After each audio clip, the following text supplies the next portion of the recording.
Shalom Israel.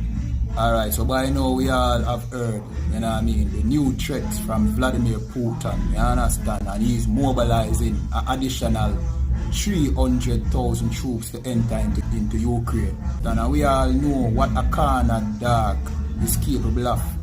You understand? Some say that, well, these threats are just, you know what I mean, bluffs. But we here in the ISUPK, we know that these threats are no bluffs. You understand? And that nuclear destruction is at hand. You understand? World War III has begun. You understand? And it will reach the point of nuclear destruction.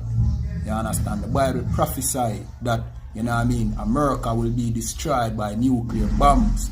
You understand? But your Christian pastor don't teach you about this.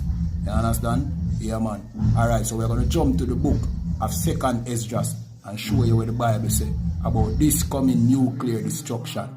So this is the book of